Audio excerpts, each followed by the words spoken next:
this thing. Get me out of here. Mr. Williams. Mr. Williams. Yeah, what? Mr. Williams, what's going on? I want to get out of here. I want to get out of here. Mr. Williams. You're keeping me. I don't want to stay here. Mr. Williams, I'm the nurse practitioner. Barb, remember me from yesterday? No, I don't. You're in the hospital. You're in the hospital. Get me out of here. Let me get your glasses for you. Delirium is a sudden onset of confusion that can happen when someone becomes ill. It can happen at any age, but those most at risk are the very young, the very old, and the very sick. Delirium, I was told I had that, and I was very confused. I misinterpreted a lot of things in the environment, sounds. I would hear sounds in the walls, and hindsight's always clear. I knew it was oxygen, and I called my sister, and I'm like, you have to get me a hammer. I've got to let the birds out of the wall.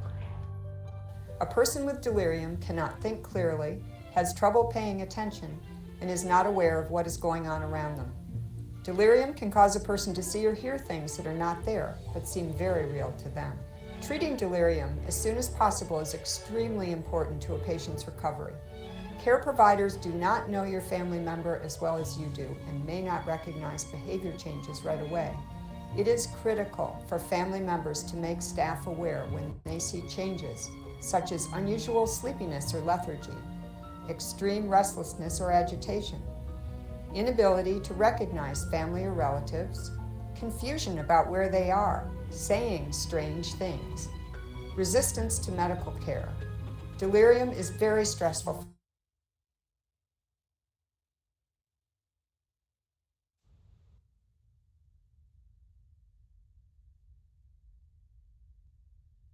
Viu, gente? Eu vou tentar ver se a conexão é melhor.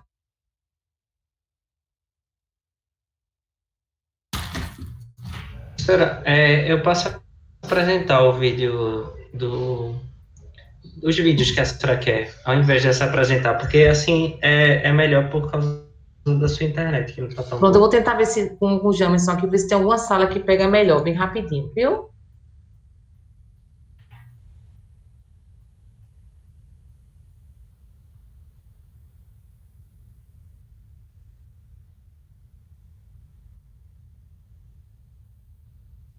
No finalzinho, vou colocar só o restinho para vocês, tá certo? Tá certo.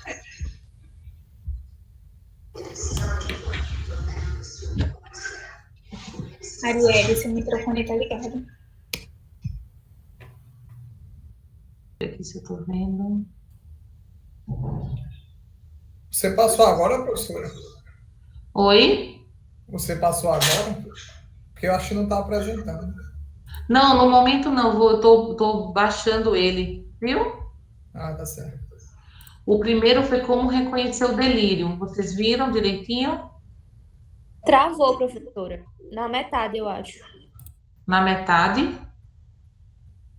Tava na parte dos slides azul. Passar do videozinho da mulher dizendo que via pássaros na parede. Certo. Eu vou tentar colocar de novo, tá certo? Que é um vídeo curtinho. Deixa eu colocar delírio em Noda.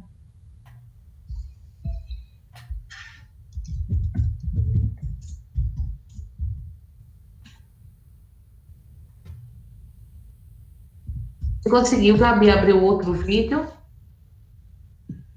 Qual que é o nome do outro vídeo para pesquisar aqui no YouTube? É delírio em Noda.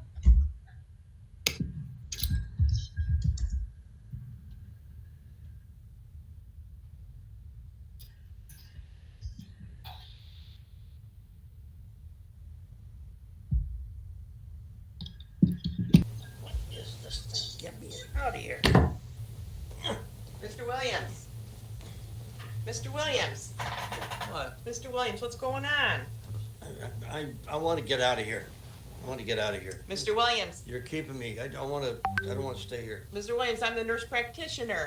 Barb, remember me from yesterday? No, I don't. You're in the hospital. You're in the hospital. Get me out of here. Let me get your glasses for you. Delirium is a sudden onset of confusion that can happen when someone becomes ill. It It can happen at any age, but those most at risk are the very young, the very old, and the very sick. Delirium. I was told I had that, and I was very confused. I misinterpreted a lot of things in the environment, sounds. I would hear sounds in the walls, and hindsight's always clear. I knew it was oxygen, and I called my sister, and I'm like, you have to get me a hammer. I've got to let the birds out of the wall. A person with delirium cannot think clearly, has trouble paying attention, and is not aware of what is going on around them. Delirium can cause a person Travou aqui. to see or hear Sim, Então, mas eu acho que tu tem que desligar o teu. Microfone, né? about where they are, saying strange things. Resistance to medical care. Delirium is very stressful for patients and can slow down the recovery process. The sooner it is recognized, the better. 40 to 60% of hospitalized patients may experience some form of delirium. That is why it is so important for families to inform staff when they see something that is different.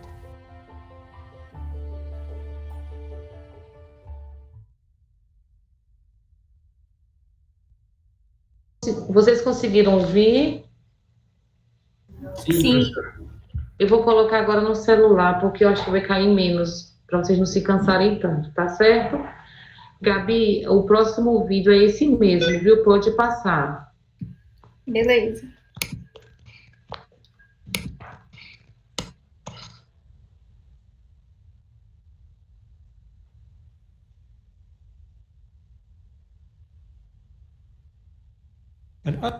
A hospital environment designed to be elder-friendly will reduce and prevent delirium.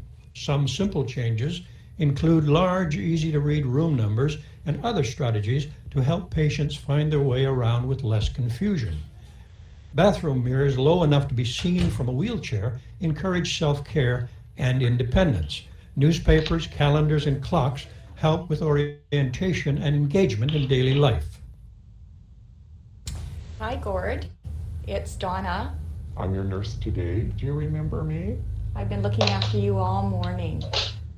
The most important thing a nurse needs to do when she's calming a delusional patient is to be reassuring and calming. How are you feeling? Not so good? Take a minute.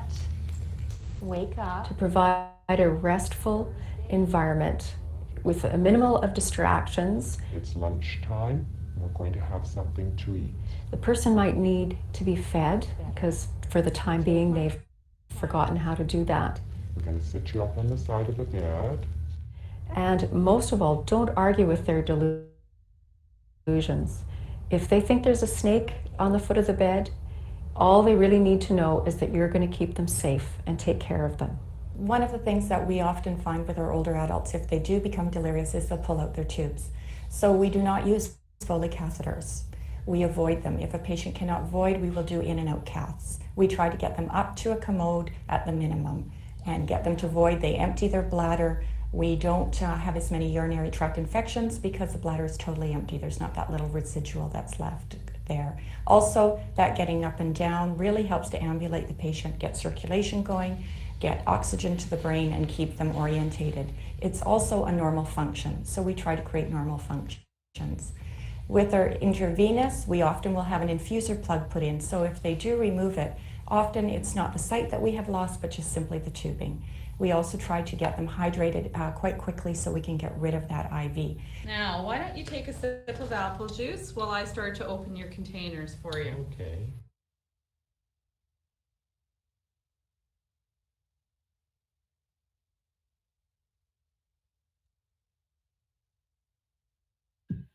Deu certo? Deu certinho, Gabi. Pode colocar a aula, viu? Eu queria saber de vocês o que vocês acharam dos vídeos e, na visão de vocês, o que mais chamou a atenção. Eu queria saber de Rayane e de Gabi. O que vocês acharam?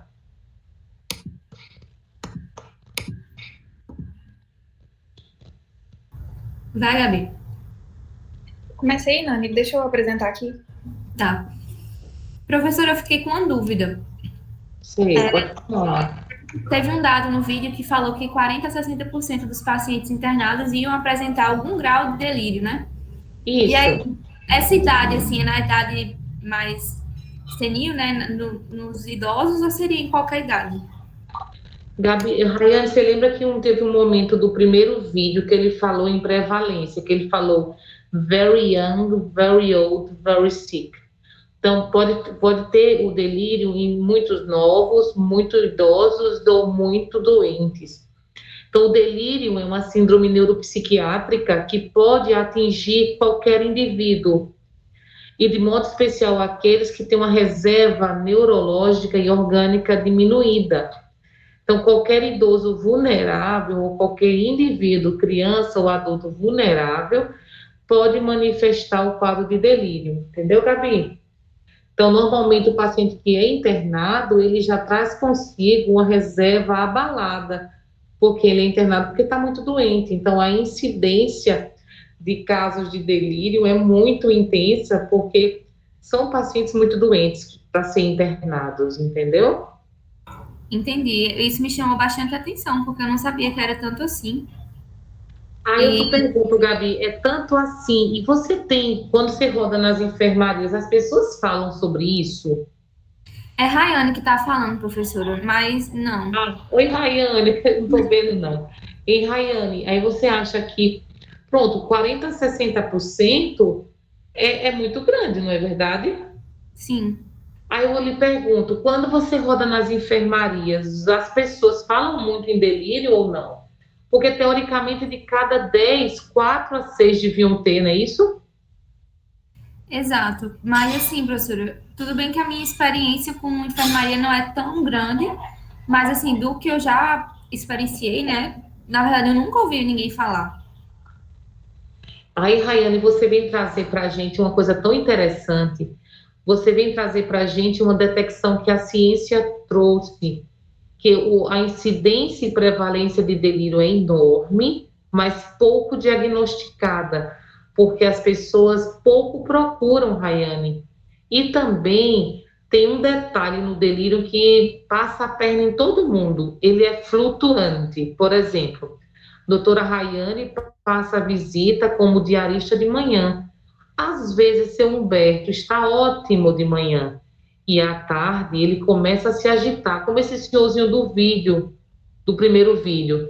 Começa a arrancar soro, começa a ver coisas, não reconhecer as pessoas, isso só à tarde.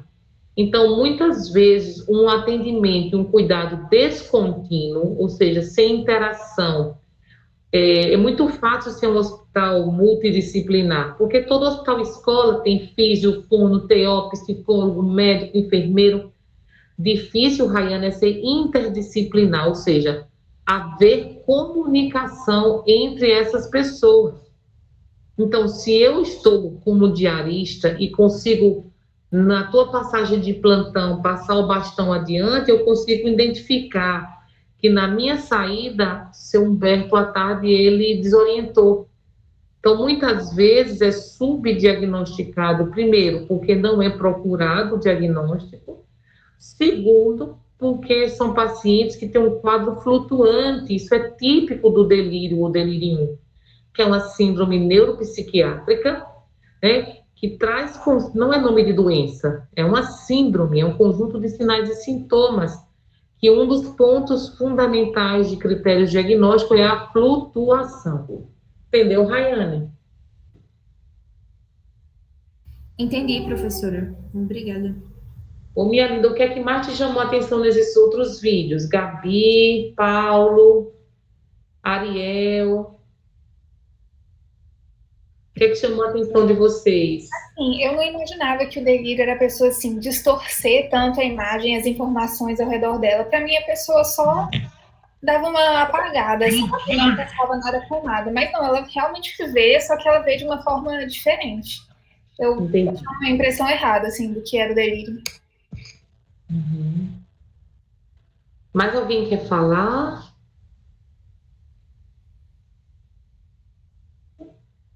Fabinho quer falar alguma coisa? Diogo? Ariel? Manassés? Também tem que o delírio, professor, ele está mais comum, né? Por causa dos pacientes que foram entubados por conta do Covid. Eu estava vendo uma reportagem essa semana que vem aumentando o número de casos de delírio, principalmente nos pacientes que foram extubados do Covid.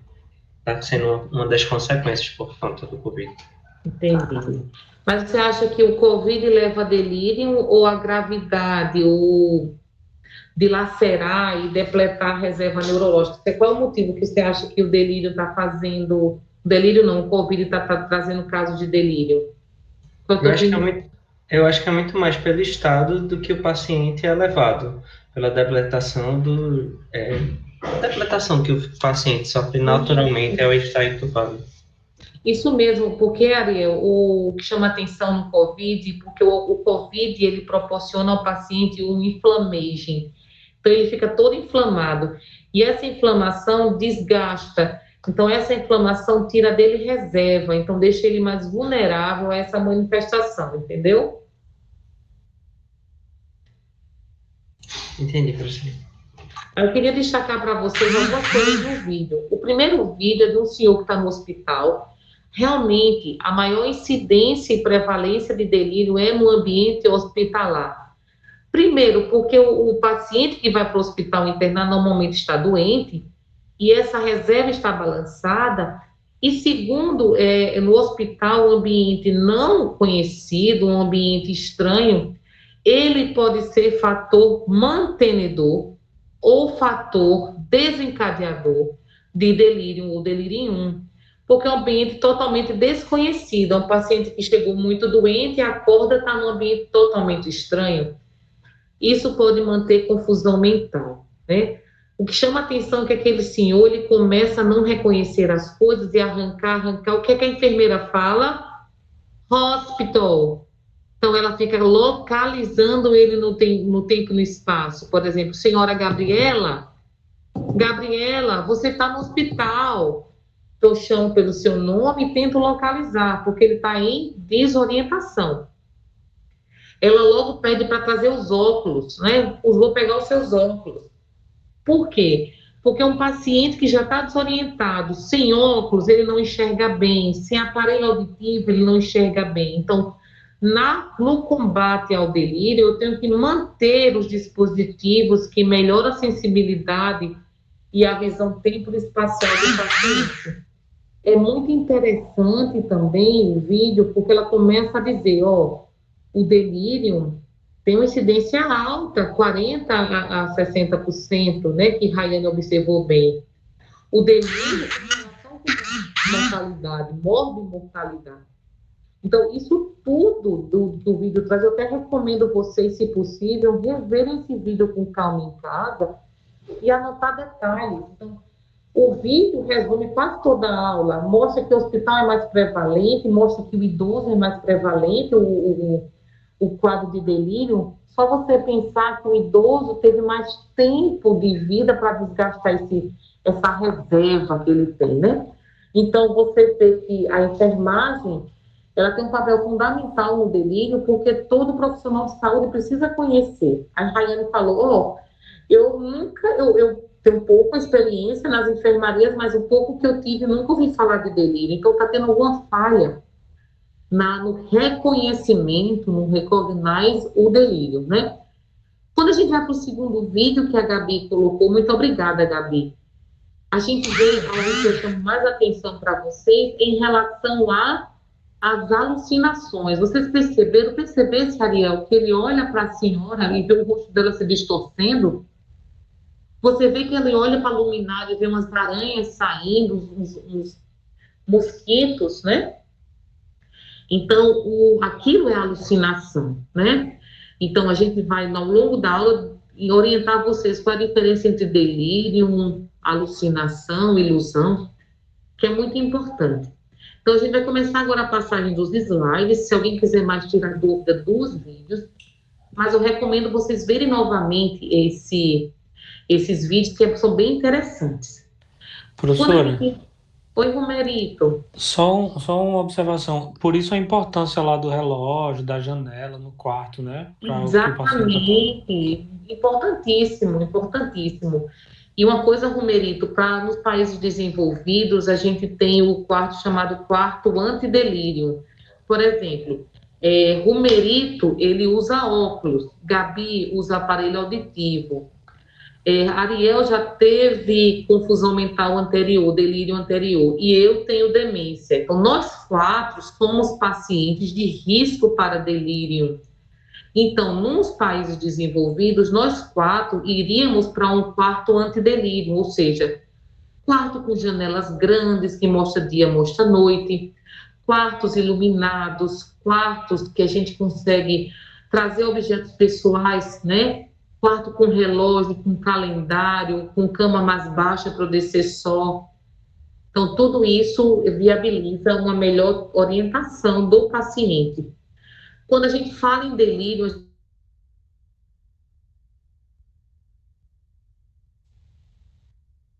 a gente não fala em nome de doença, a gente fala uma síndrome neuropsiquiátrica. O delírio sai dos trilhos. Por exemplo, eu sou a paciente e bom dia, Manuela, tudo bem? Eu tudo bem. A senhora sabe onde a senhora está? Eu digo, cadê minha mãe? Então, o delirar, imagine que o trilho é a linha de pensamento. O delirare, o latim delirium, vem da saída dos trilhos. Você viu que eu saí totalmente dos trilhos. Gabi perguntou onde eu estava e eu disse o que, Gabi? Onde está minha mãe? Né? Então, é interessante eu entender que o delírio é um conjunto de sinais e sintomas, que o ponto-chave é essa desconexão. Existe um sair dos trilhos, né? Ela foi descrita pela primeira vez por Hipócrates, né? Mas Celso introduziu esse termo no século I depois de Cristo e tem vários sinônimos. Naquele livro de emergência clínica da USP, recomendo vocês lerem, o capítulo se chama estado confusional agudo, que é outro nome dado para o delírio. Aí já vem uma dica nesse sinônimo: confusão mental aguda. Não existe delírio crônico, então ele é agudo, certo? Então é interessante a gente pensar nisso. Ele é agudo. A gente já viu que ele é mais prevalente em idoso, ele é mais prevalente em pacientes hospitalizados, mas faz sentido, porque a reserva neurológica é mais baixa, certo? Aí eu vou mais adiante. Então, Gabriela internou o pai dela com infecção urinária e Ariel também, certo? Então, o que é que aconteceu? O pai de Gabi disse assim para ela: minha filha, meu xixi está ardendo, tá um pinga-pinga, um cheiro ruim. Gabi, estudante de medicina, disse: Paulinho, eu acho que isso é infecção urinária. O pai de Gabi fez uma urina, uma cultura e descobriu que é só sensível a ceftriaxona. Internou o pai, porque não tinha como fazer em casa, e ele está do lado da cama do pai de Ariel. O pai de Ariel não teve sinais clássicos de infecção urinária. Não reclamou de ardor, não reclamou de cheiro ruim, não reclamou de pinga-pinga. O pai de Ariel simplesmente, ele é parkinsoniano, diabético, simplesmente ele começou a dormir o dia inteiro, sem medicação alguma. O geriatra foi na casa, né, de Ariel, viu que ele estava em delírio, em hipoatividade, colheu uma urina com cultura, viu um E. coli sensível somente a ceftriaxona. Não tenho como ficar em casa, que não tenho condições de comprar um remédio, foi para o hospital para fazer a mesma medicação do pai de Gabi. Aí eu pergunto, Gabi, quem é mais grave, teu pai ou de Ariel?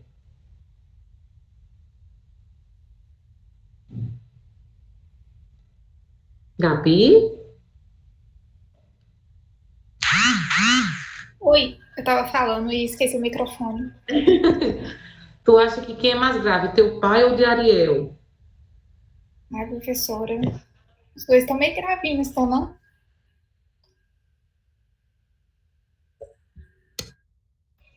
Então, Mas tu acha que quem tá pior? O pai de Ariel? Também há. Somos um grupo de estudo, a gente já está discutindo. Acho que é o de Ariel também por causa do Parkinson, né? Parkinson Então, o deve pai de ser Ariel. um fator de risco. O que é fator de risco? Eu não escutei. Se o pai de Ariel não tem Parkinson, né?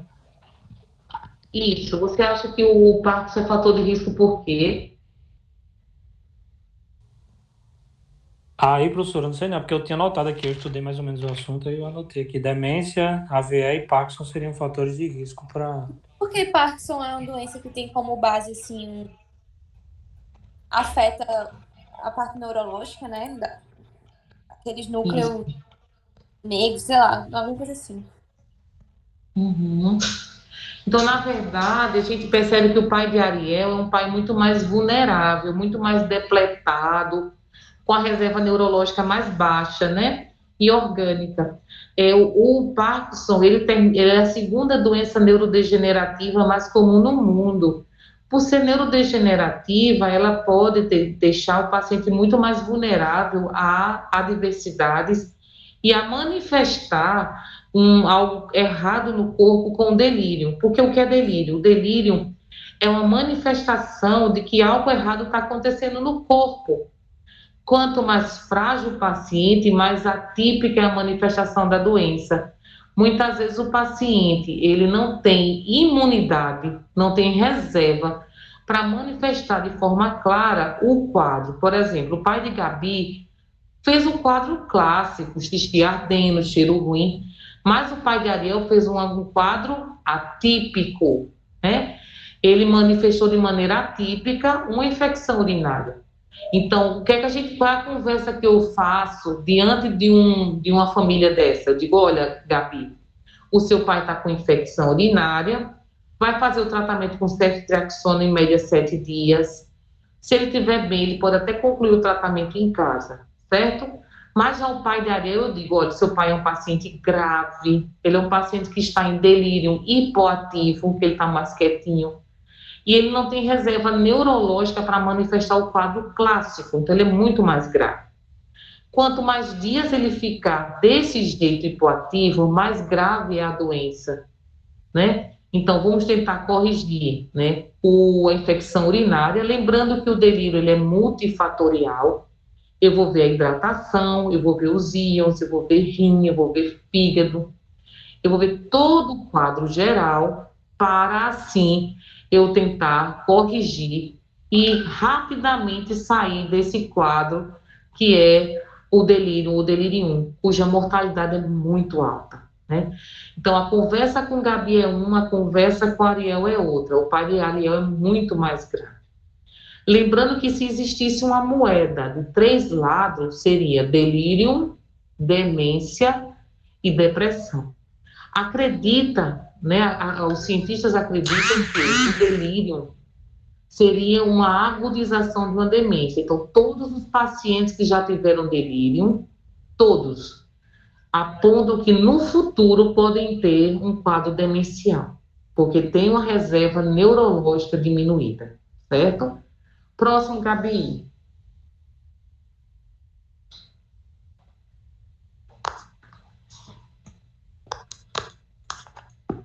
Então, quando a gente falou de epidemiologia, lembrando que é muito variável, certo? Quando eu coloquei aquele vídeo, não é à toa que o vídeo deixa eu diminuir esse volume. Não é à toa que o vídeo do como reconhecer o delírio, é um vídeo com idoso, porque realmente a probabilidade de manifestação com idoso é muito maior do que a manifestação, deixa eu diminuir esse volume, muito melhor, muito maior do que a manifestação em idosos, certo? Uma coisa importante para não ter nada de decorado, eu entender que o paciente na comunidade é um paciente muito mais rígido do que um paciente no hospital. E dentro do hospital, o paciente da enfermaria é muito mais rígido do que um paciente na UTI. E é muito mais rígido do que um paciente terminal. Tu concorda comigo, Romerito? Concordo, professora. Então, é nisso que vem a estatística. Por exemplo, dá uma olhadinha nesse slide, Romerito. Eu tenho idoso da comunidade com média 2%, aí eu vou para 40% na urgência e quase 87% numa terapia intensiva. E se eu ver um estudo sobre terminalidade em cuidados paliativos, a gente vê que a mortalidade e a presença de delírio é muito mais alta do que qualquer estatística aí lançada, entendeu? Pode passar, Gabi.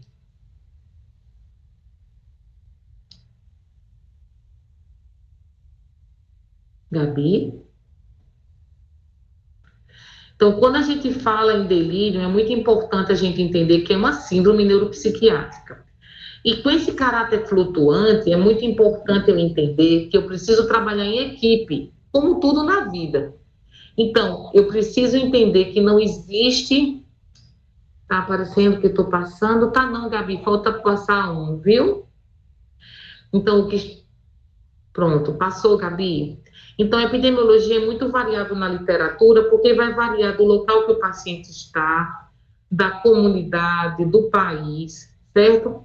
Mas é fato, você só precisa entender, quanto mais debilitado, quanto mais vulnerável, quanto mais desgastado, maior a probabilidade de delírio. E é fato, o delírio, a importância de estudar delírio é entender que o delírio, ele aumenta a mortalidade. Então, o seu paciente com delírio, ele morre mais do que o paciente sem delírio. Fora que, quando eu falo em morbidade, passar o delírio, ele pode ter um quadro de demência. Então, um paciente que tem que ser acompanhado de pertinho no pós-delírio. Quando a gente fala ainda, pode passar, Gabi, quando a gente fala em epidemiologia, a gente fala também no paciente que, aumentando a população de idosos, é muito comum realmente o aumento significativo do quadro de delírio, porque aumenta o número de pacientes com reservas neurológicas e doenças crônicas acometendo esse indivíduo.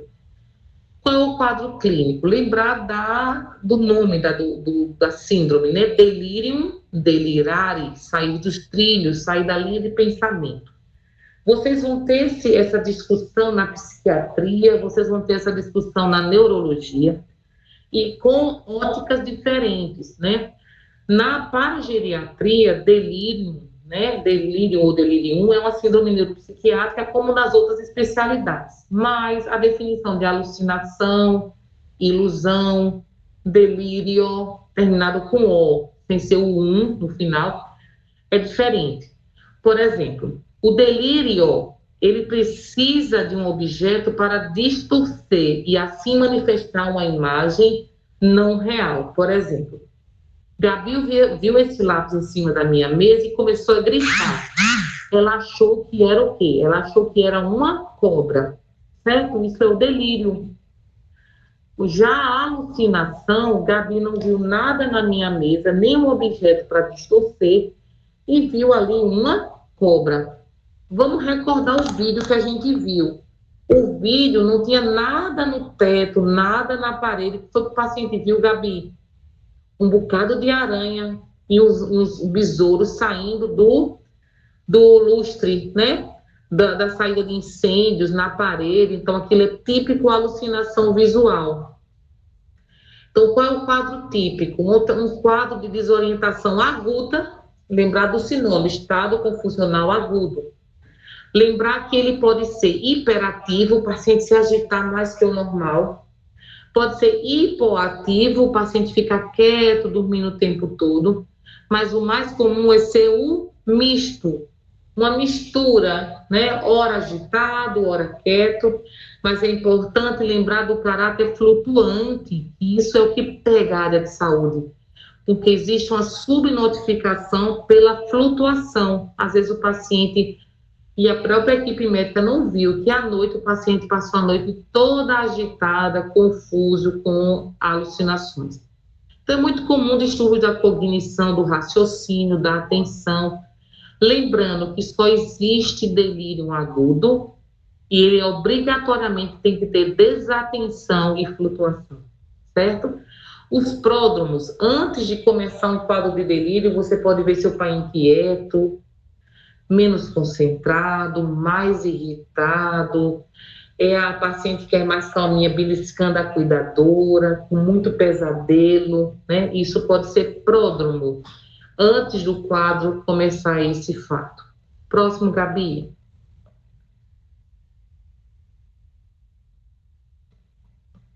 Então, o quadro clínico com essa disfunção global da cognição, algumas pessoas acreditam, eita, teu pai está com Alzheimer agudo. Lembrando que o Alzheimer não é agudo. Vamos dar um exemplo com as 4 pessoas que eu estou vendo também. Então, Gumerito, Gabi, eu e Fabinho. Somos 4 indivíduos, cada um com uma doença diferente. E mais doenças que estão em diagnósticos diferenciais muito importantes de ser pensados. Por exemplo, o Merito está com depressão.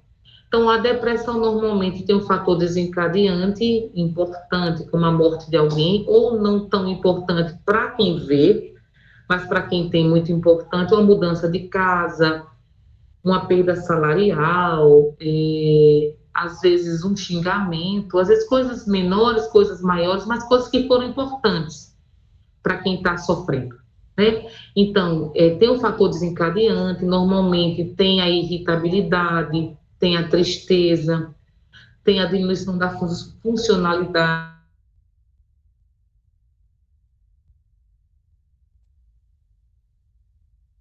tem a inatividade, né? Já a Gabi ficou com um quadro de delírio. Então, Gabi, de repente, começou uma confusão mental, começou a desorientação, ficar quieta demais. Já eu, Manuela, tive um quadro de psicopatia. Então, normalmente, já veio uma história passada de doença psiquiátrica. No momento do surto, eu não perco a lucidez, igual a o Merito. Na depressão, ele continua lúcido. Eu não estou falando de depressão psicótica, mas ele continua lúcido, eu continuo lúcida. Mas vem uma história psiquiátrica anterior, vem alucinações mais auditivas do que visuais. É um quadro que o paciente fica disfuncionais e é típico, esquizofrenia, mania, bem característicos, mas não tem desatenção e não tem desorientação. É um paciente que tem só realmente agitação e muitas vezes transtornos delirantes persistentes. Já Fabinho tem um quadro de demência, é um quadro insidioso, progressivo, o paciente está o tempo todo atento. Você pergunta para ele, Fabinho, que data é hoje? Hoje é 20 de dezembro de 44. Então ele diz, né, com lógica, a resposta, ele responde com eficácia, dia, mês e ano, mas totalmente errado. Então ele tem uma alteração do raciocínio, mas o tempo todo lúcido, o tempo todo atento, certo? Consegui ser clara nesses 4 diagnósticos diferenciais? Consegui, Gabi? Conseguiu, professora. Joia. Então, quando a gente fala... Pode passar, Gabi.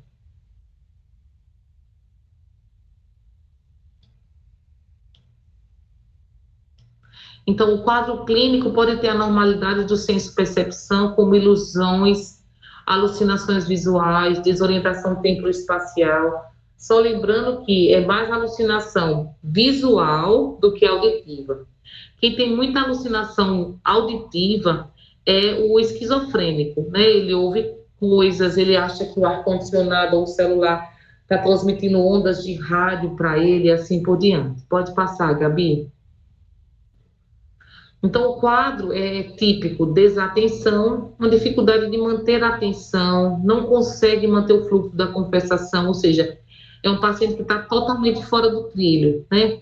Ele não tem uma linha de pensamento, né?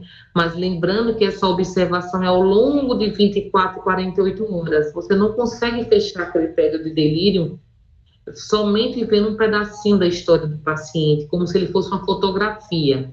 Você consegue vê-lo num filme. Próximo. Professora, licença. Oi, minha filha, quem está falando que eu não estou vendo? Ana Cristina. Oi, Aninha. A duração seria em torno de quanto tempo? Assim, quanto tempo a gente deveria já considerar um delírio? Depende, Aninha, da quantidade de bombardeios, da quantidade de alterações. Normalmente o delírio ele é multifatorial. Por exemplo, você está só com infecção urinária, certo? Então, se eu conseguir tratar logo, se não tiver resistência bacteriana, eu estou lhe tratando e cada dia você está melhor. Eu consigo dizer que você saiu do delírio, o delírio 48 horas após a última manifestação típica. Já eu, Manuela, eu estou com infecção urinária, piora renal, tive um AVC e estou com sódio baixo. Então, provavelmente, eu vou demorar muito mais de sair do delírio do que você. Então, tem muita relação com a reserva neurológica e orgânica que eu tenho e com o bombardeio que eu estou recebendo. Mas é fato, quanto mais dianinha eu tiver de delírio, pior meu prognóstico, e eu digo que o pior prognóstico não é nem a morte, o pior prognóstico é a morbidade. De úlceras de pressão por hipoatividade, de imobilidade, de síndrome de imobilidade, de abandono no hospital, de institucionalização e assim por diante. Fui clara, Aninha? Foi. Se o paciente tiver um pico de estresse e nessa hora ele tiver uma desorientação? Se ele tiver uma desorientação e logo em poucas horas, em pouco tempo ele voltar, eu tenho que levantar a primeira suspeita de um quadro de ansiedade e de humor alterado. Eu tenho que investigar psiquiatricamente esse paciente, porque ele tem, por ter tido essa desorientação, ele pode ser um potencial demente no futuro. E posso também ver se nesse estresse muito repentino, se ele teve uma amnésia transitória global, que é como se fosse um apagão, porque o sistema límbico, Aninha, ele é vizinho ao sistema de memória. Se o aperreio for muito grande, você desorienta. E também eu tenho que investigar a IT ou AVC nesse paciente, né? Porque alterações do fluxo podem trazer essas alterações agudas. Mas lembrando que o delírio, ele se mantém, ele se flutua ao longo do dia. Então, no mínimo 24, 48 horas de quadro, sabe? O seu quadro que você falou pode durar, se for só o estresse mesmo, sem outra queixa, pode ser um quadro de poucos minutos. Entendi, professora. Obrigada. Nada, minha querida. Próximo, Gabi. Então, o quadro clínico ainda pode ter uma alteração do psicomotor, lembrando que a hiperatividade é aquele quadro que tem até o melhor prognóstico, viu? Porque é um paciente que aperreia tanto no plantão e se você não quiser vê-lo, a enfermagem vai lhe aperrear até você ver, porque é um paciente que incomoda, que arranca acesso, que joga as coisas, que xinga, que bate. Minha preocupação é o hipoativo, que é aquele paciente que normalmente quem está muito atarefado não vê. É o paciente que é pouco visto porque não aperreia, certo? Não se queixa, não reclama, então ele morre mais, né? Normalmente a hiperatividade tem muita relação com a abstinência a algumas drogas, inclusive o benzodiazepínico.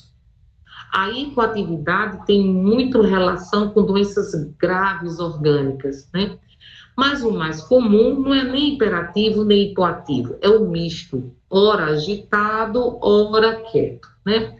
A hiperatividade, como eu falei, é muita intoxicação, né? A abstinência de drogas, não só drogas ilícitas, mas lícitas também.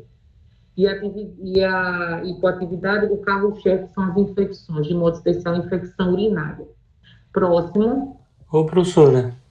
Oi, Merito. Nesse caso, eu posso até confundir o hipoativo com o depressivo, né? No dia a dia, assim. Mas o depressivo tem atenção. O hipoativo, em delírio, ele tem desatenção. Ele não presta atenção no que você está falando. Entendi. Entendeu? O delírio flutua. O depressivo não flutua. O delírio, ele é agudo. O depressivo, ele é insidioso, crônico ou subagudo. Né? O depressivo normalmente tem um motivo. O delírio, normalmente, às vezes, ele vem do nada. Né? Perfeito, professor. Obrigado. Nada, meu querido. Então, o quadro ele pode ter sintomas gerais, de modo especial, como pródromos. Uma raiva. Você viu que aquele senhorzinho parece ser bem empacato, começou a ter raiva da enfermagem segurando ele. Medo.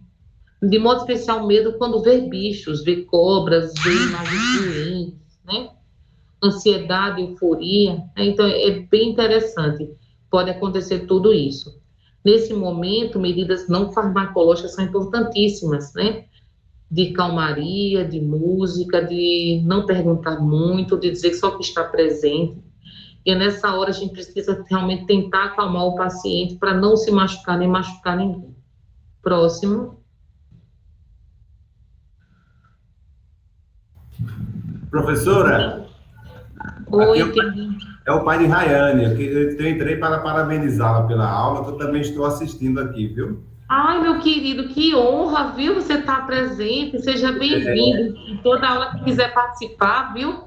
Tá Você certo. seja muito Não que eu já bem-vindo. esteja nessa fase, eu estou com 53, eu vou fazer 54, mas é sempre bom aprender, né? Mas qual é seu nome? Rômulo. Rômulo, deixa eu lhe contar uma coisa. Quando eu morava em São Paulo, eu comecei a preceptoria lá em São Paulo com 25 anos. Meu primeiro aluno tinha 60 anos, tu acredita? Tinha 60 anos, Rômulo. Você acredita? Meu primeiro aluno lá na USP tinha 60 anos. Então você é muito bem-vindo. Perfeito. A gente como pai, né? A gente sempre acompanha essas aulas nessa nova fase de aulas remotas. É sempre bom aprender. Eu estava aqui dividindo os conhecimentos com Rayane, aprendendo, né, os conhecimentos. Parabéns E parabéns pelo pai que você é, viu? Ser pai é assim, participar meu. Eu sou fã de família. Então, participe. Seja sempre bem-vindo à minha aula, viu? Toda vez vou cobrar sua presença, viu? Romulo vai entrar na lista, viu, gente? Tamo junto. Ele faz aniversário amanhã, inclusive. Estamos aqui. E parabéns, Deus te abençoe. Muita saúde para estar bem bonito na formatura de Rayane. Tchau, obrigado. Que é daqui a pouco. Tchau. Ô, coisa mais linda teu pai, Rayane. Então, quando eu falo em delírio, ele é multifatorial, como eu falei ao longo do dia. Lembra que eu falei, por exemplo, do pai de Gabi, do pai de Comerito? Então, assim, é multifatorial. Então, nunca se contente no delírio só com um fato. Encontrei uma infecção urinária. Idoso, hoje eu tenho pacientes na UTI da Unimed com infecções urinárias com urina normal. Então, no idoso, nunca se contentem só com uma urina 1. Peçam sempre a cultura de urina, sempre. E se for muito debilitado, peça a pesquisa de fungo também. Mas por que eu falo tanto em infecção urinária, gente? É para não sair da mente de vocês. É muito comum, dos principais fatores de delírio no idoso é a infecção urinária. É fato.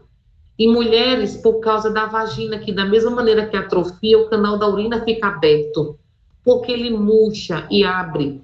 Então, o conteúdo de região anal, ele é absorvido, né? Na simples flatulência, no defecar, ele é todo absorvido. Então, mulher tem muita infecção urinária. Homem é mais raro, mas sempre que um homem tem infecção urinária, pense em próstata alterada. Sempre investigar. E lembrar também das outras causas, né? Sempre investigue com muito cuidado, em modo especial fome, tumores, nódulos, cálculos. Mas é fato, nunca se contente só com uma etiologia. Quando a gente fala de etiologia, a gente fala de fatores que causam o delírio, né? Então, o carro-chefe são as infecções. Mas sendo multifatorial, eu tenho que ver se o sódio está bom, né? Eu tenho que ver os íons, tenho que ver o rim, o fígado. E nunca esqueçam do ambiente. Gente, se tem óculos, bote o óculos. Se tem o aparelho auditivo, bota o aparelho auditivo. Então, tudo tem que ser realmente favorecendo a localização temporoespacial. Nunca esqueçam disso, né? Então, o quarto ideal são com janelões, que a gente veja a luz do dia, veja a noite, né? Eu preciso de camas adaptadas, desinvadir o paciente. Gente, só passa sonda se for necessário, sonda nasoentérica, sonda vesical de demora. Tenta fazer o paciente, se ele puder, ir até o banheiro e assim por diante, certo? Então, principalmente as infecções, pneumonia, lembrando que o idoso que não manifesta o quadro clássico com tosse, febre, muitas vezes ele só tem uma dispneia, uma frequência respiratória elevada, sempre pensa em pneumonia. Mas ele não fez febre, não. 30% das febres são infecciosas. As outras febres podem ser neoplásicas, inflamatórias. Então, o idoso muito doente, ele não faz febre. Então, a manifestação mais clássica de uma pneumonia é a frequência respiratória que aumenta. A manifestação mais clássica de uma tuberculose no idoso é perda de peso e falta de ar. Do infecção urinária em paciente muito debilitado é sonolência. Um AVC, né? Uma sonolência e uma plegia, uma alteração motora. Uma alteração cardiovascular, um infarto, você manifesta muito, às vezes, com a dor na mandíbula, dor no braço, uma palidez, mal-estar, muitas vezes não refere nem dor. Então, isso tudo tem que ser muito investigado e muito cuidado com as intoxicações exógenas. Pacientes suicidas que tomam muitos remédios, pacientes drogaditos, tudo tem que ser muito bem investigado. Próximo. Então, a etiologia é bem diversificada, pode ser desde drogas, por isso que é muito importante, eu estava conversando com o Paulo e Ariel, na anamnese, no exame físico, a gente coletar a lista de remédios, né? Porque muitas vezes o paciente começou a ficar ruim há 4 dias. Peraí, o que foi que você fez, Rayane, há 4 dias com esse paciente? Ah, eu comecei sertralina, pode ser um fator desencadeante. De modo especial, o paciente que usa anticonvulsivantes, alguns corticoides, alguns bloqueadores e assim por diante. Lembrar, de modo especial, na infecção urinária, uma medicação que a gente evita muito em idoso é o ciprofloxacina. Ô, doutora, mas o Merito está no PSF, só tem ciprofloxacina e o idoso, ele está precisando, então vai morrer. Então, use o cipro, mas se ele tiver confusão mental, já saiba que foi ele, a quinolona, certo? Lembrando que o corpo do paciente, ele nos conta muita coisa. Então, o exame físico bem feito, a gente detecta lesões de pele, abscessos dentários, né? Paulo e Ariel, hoje a gente desbravou as bocas, né? Tem que olhar a boca, tem que tirar prótese, tem que olhar céu da boca, tem que olhar pé, né? Porque a gente descobre nessa investigação o que está acontecendo. Próximo. Então, além disso, as doenças cardíacas, distúrbios metabólicos, mas, minha gente, como é que eu vou descobrir? Como é que eu vou investigar tudo isso? Um exame físico bem feito. Um paciente que eu vou examinar e está desacordado, hipoativo, e eu vejo uma cicatriz, uma revascularização em paciente hipoativo, eu tenho que investigar arritmia, eu tenho que investigar infarto. Então, é muito importante o exame físico, o ABCDE, né, do ATLS, e o trabalho de detetive. Eu não vou pedindo tudo, porque quem procura de maneira aleatória não encontra nada. Então, se eu desconheço o que eu procuro, quando eu encontro, eu não sei nem o que eu encontrei. Eu tenho que pesquisar com muita sabedoria. Próximo. Então, além disso, tem as metástases cerebrais, então, os pacientes que já têm tumores, os tabagistas, os traumatismos, eu tenho que sim, investigar. Mudança do ambiente, às vezes o paciente é tão vulnerável, Merito, que ele mora com um filho, foi morar com outro, começou uma confusão mental. Então, pode ser uma mudança de ambiente, uma mudança de cuidador, então é muito importante. De modo especial, uma atenção especial para o fecaloma. Muitas vezes o paciente está 3, 4 dias sem fazer cocô, então é muito importante sempre perguntar no paciente em delírio, está fazendo cocô? Como é que está esse cocô? Muito cuidado com a diarreia paradoxal, que é um paciente que solta uma laminha, mas na verdade lá em cima tem um fecaloma. A peristalse diluta está tirando raspas desse cocô com muco, parecendo uma diarreia. Você vai dar remédio para segurar um Diazec? Não, você vai fazer uma lavagem. Então, nunca esqueçam do exame físico, toque retal e avaliação. Ele é mais constipado ou ele é diarreia? Então, tem que investigar. Próximo. Então, os fatores de risco para delírio. Existem fatores etiológicos, que são as causas, e os fatores que predispõem, que trazem uma tendência para ter delírio. O déficit cognitivo prévio, por exemplo, eu sou parkinsoniano de longa data, eu já tenho um comprometimento de cognição, eu tenho Alzheimer. O déficit visual, por isso que no vídeo desbota o óculos dele, né? O idade avançada. Por que a idade avançada? Por si só a idade? Não, porque provavelmente tem uma reserva mais depletada. o renal crônico, uma doença grave, a desidratação, isso tudo tem que ser muito bem investigado. Próximo. Fatores de risco para delírio, a depressão, né? Porque o paciente depressivo, ele não se cuida muito, então as reservas é depletada. O alcoolismo também depleta a reserva. Próximo. Além disso, precipitante, uma restrição física pode precipitar, porque é diferente. Predisponente, eu estou predisposto, eu estou em risco para ter. Precipitante é a gota d'água. Eu pegar um paciente com tendência, né, com predisposição, e amarrá-lo, tira e queda para um delírio, que aumenta a morbimortalidade. E essa mortalidade é de 40%, ou seja, de cada 10, 4 vão morrer no momento do delírio ou até 2 anos depois. É um fator muito arriscado de morbimortalidade. Quando o paciente está agitado, a primeira restrição é verbal. Fica quieto, menino. Ninguém obedece. Depois a restrição química, é remédio. Depois a restrição física. A má nutrição pode desencadear, pode ser precipitante para delírio. O uso simultâneo de mais de 3 medicamentos, né, a interação com sinergismo, antagonismo, pode precipitar. O uso de sonda vesical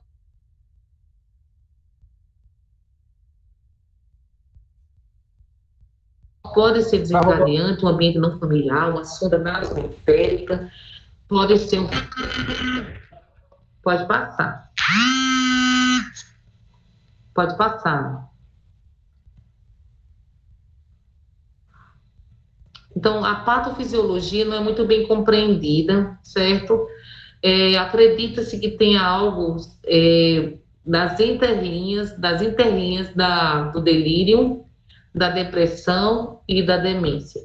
Acredita-se que seja uma alteração de reserva neurológica e orgânica mesmo, de modo especial com a diminuição de acetilcolina.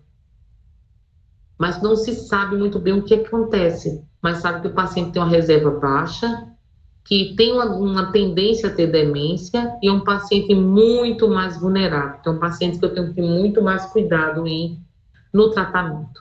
Próximo.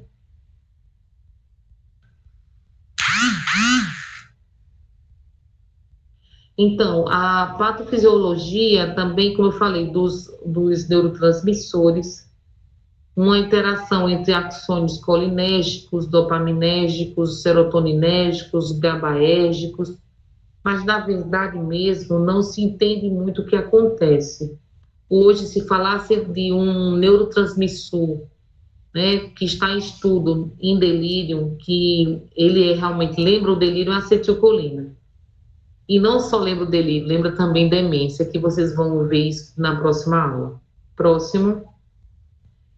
Então, na patofisiologia ainda existe um estudo em relação às interleucinas, mas provavelmente as interleucinas alteradas para mais não são causa do delírio ou delírio, mas sim consequência, porque naquele inflamage, naquela anarquia orgânica que acontece no delírio, né, de não saber manifestar o que está acontecendo, o corpo explode nessa manifestação sindrômica, interleucina está lá em cima, 1, 2, TNF-alfa, pela inflamação que está acontecendo. Próximo.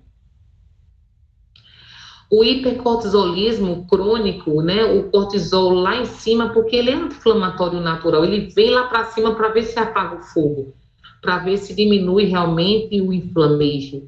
A hipóxia é própria da anarquia orgânica que está acontecendo, a hipoglicemia. Enfim, tudo que foi citado provavelmente é consequência do delírio e não causa dessa síndrome neuropsiquiátrica.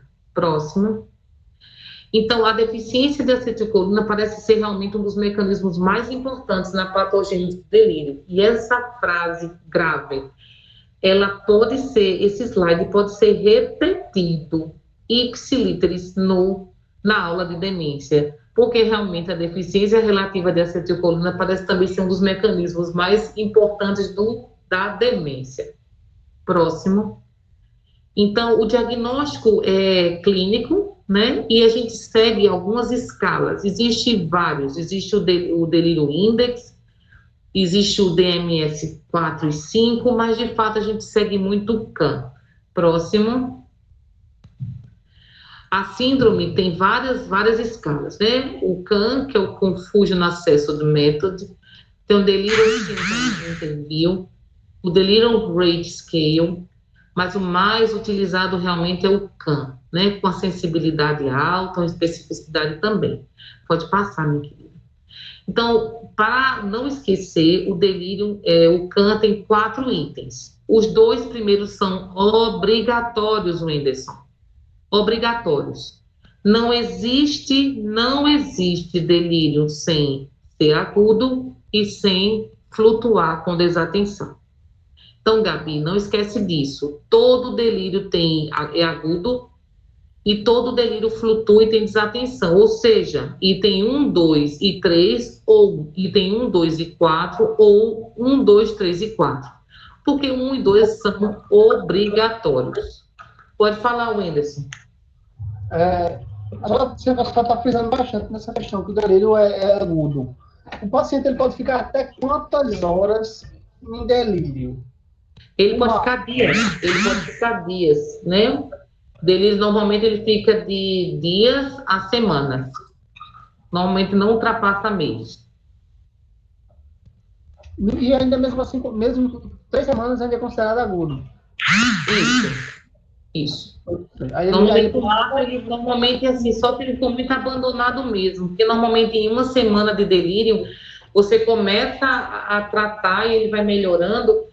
Só se ele entrar em outro evento que traga delírio. Por exemplo, eu estou tratando seu pai, ele está melhorando, aí depois, ele melhora, depois cai em outra infecção, aí volta o delírio. Então, pode ser outro delírio, tá? No caso, ele pode ter crises de delírio, mas sempre agudizado. Sempre agudo. Viu? Se ele tiver uma confusão mental crônica, você pensa em outra coisa, manifestação psiquiátrica da demência e outras coisas, certo? Próximo, Gabi.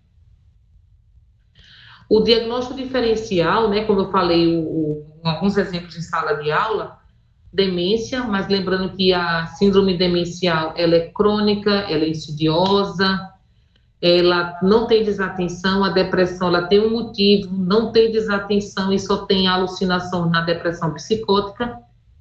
E as psicoses funcionais têm atenção e normalmente tem algo de anarquia e também de alucinação auditiva. Próximo. O tratamento tem muita relação com a prevenção, então a correção dos fatores que predispõem, que são corrigíveis. Por exemplo, a demência tem que ser controlada e tem que ser conversada com a família sobre delírio ou delirium. Por exemplo, se seu pai ficar quieto demais, tu avisa. Se ficar agitado demais, tu avisa também. Coloca óculos, aparelho auditivo. Conversa com ele dizendo dia, mês e ano, certo? A correção dos fatores que precipitam, né, é muito importante, os fatores que podem precipitar. Então, evitar amarrar esse paciente, mudança de cuidador, mudança de ambiente, e correção do distúrbio de base. Então, na verdade, é tentar melhorar o ambiente, melhorar o indivíduo e melhorar o fator que está desencadeando realmente o delírio. Próximo. Então, lembrando que a orientação temporoespacial, o estímulo cognitivo, uma redução do ruído noturno, com música, se assim ele for agradável, uma bebida morna ao deitar, um chá, né? Evitar a televisão no quarto, barulho, isso tudo diminui a desorientação. Próximo. Mobilização precoce é importante, evitar restrição física, sondas, cateteres, uso de óculos, aparelho auditivo, corrigir desidratação, evitar medicações psicoativas é muito importante. Próximo. Então, o tratamento, né, não tratamento que eu falo da etiologia, porque a etiologia é descobrir o que está acontecendo de maneira multifatorial e corrigindo. O neuroléptico, eles vão entrar como correção da consequência do delírio. Por exemplo, se ele está agitado, eu vou dar um antipsicótico, né, um neuroléptico. O haloperidol tem um artigo no drive de vocês, um artigo chamado Delírio in Noda, que está no New England. O haloperidol ainda é o carro-chefe para o paciente com hiperatividade no delírio. Por quê? Porque o paciente, além dos estudos que usaram o haloperidol, ele pode ser dado subcutâneo, IM ou oral, e na hora da agitação ninguém se atreve a colocar um comprimido na boca de ninguém, né? O haloperidol, ele é uma medicação realmente que você consegue fazer subcutânea, EV, e na prática você não manda fazer uma ampola no idoso, você manda fazer 1 miligrama, não melhorou, faz outro miligrama, não melhorou, faz outro. No 3º miligrama, se ele não melhorar da agitação, pare tudo e refaça toda a investigação, com anamnese, com exame físico, porque já aconteceu comigo no plantão. Chamaram, mandei dar 1 miligrama de haloperidol, não melhorou, mandei dar outra, não melhorou, fui revisar tudo. O que estava acontecendo? O paciente com bexigoma, passei uma sonda de alívio, ele urinou e adormeceu. Então, minha sonda de alívio foi melhor que o haloperidol. Outro paciente também agitado, eu fui reavaliar e vi que tinha uma tampa da seringa embaixo das costas dele. Tirei a tampa, fiz a analgesia e adormeceu. A clorpromazina, ela faz muita granulocitose. A gente só faz a clorpromazina nos casos muito graves e normalmente não em delírio, mas em pacientes demenciados com alterações comportamentais. A risperidona, né, que é a mais típica das atípicas. Por que eu falo isso? Porque estamos diante de 2 grupos de antipsicóticos. Os antipsicóticos típicos, que estão mais efeitos colaterais, que é o haloperidol, e os atípicos, clorpromazina, risperidona, olanzapina e quetiapina.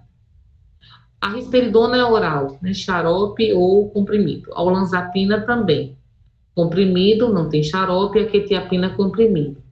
O paciente muito agitado, ele não vai melhorar, né, ele não vai melhorar muito se eu der uma medicação oral. E, na verdade, se ele estiver agitado, ele não vai nem engolir, porque ele não vai aceitar, né? Então, normalmente, essas outras medicações a gente dá para o paciente em delírio hipoativo só para aprofundar a noite de sono e ele entender que naquele aprofundamento, aquilo ali é noite e o restante é dia. Próximo. As complicações do delírio, de modo especial hipoativo, são as pneumonias de aspiração, que são pacientes que estão sonolentos, deitados, né? Com sondas ou sem sondas, o risco de aspiração é maior. Úlcera de pressão, lembrando de física, pressão é força sobre área. Então, o paciente deitado, todo o peso sobre a área dos ossos, né? Das extremidades ósseas, né? Do dorso, facilita a úlcera. Trombose, né? O TVP, lembrando das forças da tríade de Charcot. Lembrando de quê? É Charcot.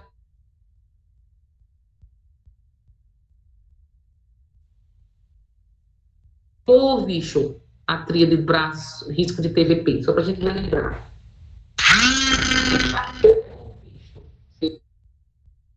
Vou citar, é a hipercoagulabilidade, a lesão vascular. Tá escutando direitinho, Ana? E o Merito, tá melhor? Agora voltou, professora. Agora Eu vou lembrar porque o paciente tem risco. Pronto, então eu queria saber se é tríade de Charcot ou tríade de Vichel, que tem a hipercoagulabilidade, lesão vascular e estase, que favorece... Acho que é Vichel, professora. Vichel, isso mesmo. Então, favorece a hipercoagulabilidade, estase, lesão vascular, TVP, e, consequentemente, favorece TEP. A infecção urinária também, pela própria logística de uso de fralda, né? Às vezes, quem trouxe ele para o hospital foi infecção urinária, e, às vezes, quem mantém ele no hospital é infecção urinária. E o fecaloma, porque o defecar deitado é muito mais difícil, fora daí que a imobilidade, a desidratação favorece realmente o fecaloma. Próximo. Então, o pior prognóstico durante e após a internação, o delírio favorece realmente uma mortalidade de 40%, maior incidência de quedas, úlceras, incontinência, e um prejuízo funcional, lembrando que esse prejuízo pode ser durante e até 2 anos após a alta. apenas 20% tem recuperação total em 6 meses. Gente, isso é catastrófico. Apenas 20% tem recuperação total em 6 meses. É muito ruim. Próximo. Alguma dúvida?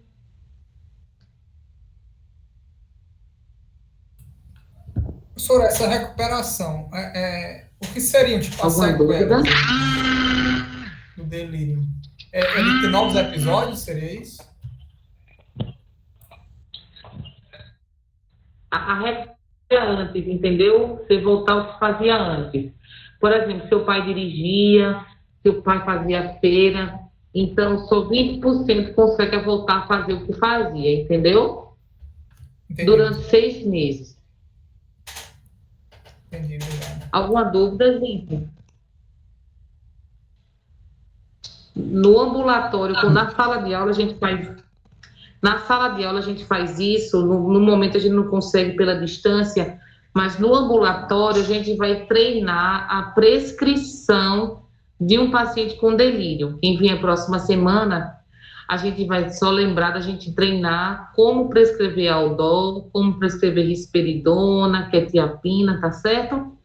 Que é muito importante vocês treinarem essas prescrições. A próxima aula vai ser sobre síndromes demenciais. Vocês têm alguma dúvida? Professora, só uma dúvida. Quanto à questão de um paciente de 60 anos, ele chega na emergência com rebaixamento do nível de consciência. Aí ele apresenta também, ele se apresenta agitado. A gente faz logo uma glicemia de jejum ou isso poderia ser um quadro de delírio? A primeira coisa, Vitor, sendo emergência, você tem que fazer o ABCDE. Você primeiro tem que ver airway briefing para ver como é que está a via aérea, né? Se ele está agitado porque está engasgado com a prótese, se ele está dispneico, quanto é que ele está saturando, frequência respiratória, se tem tiragem ou não. Depois hemodinâmica, de movimento também, vasos periféricos, pernas, braços, pressão, fluxo urinário. Depois que você vai ver o D de disability, de destro também.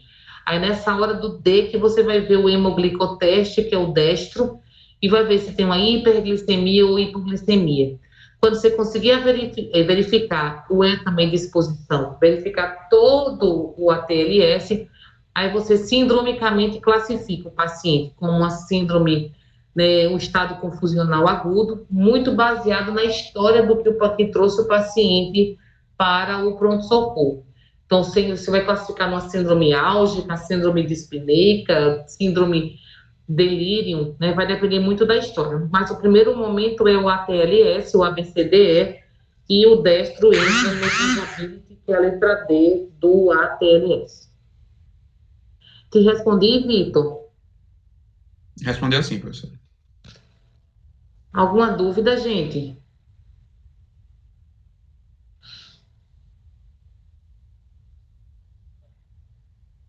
Alguma dúvida? Acho que tá tudo certo, professor. Pronto, eu vou pedir para a Gabi mandar os 2 vídeos para vocês como tarefa de casa. E alguma dúvida eu estou à disposição. Próxima aula vai ser umas síndromes demenciais, tá certo? Tá joia. Obrigada. Obrigado. Até semana que vem. Fiquem com Deus, viu?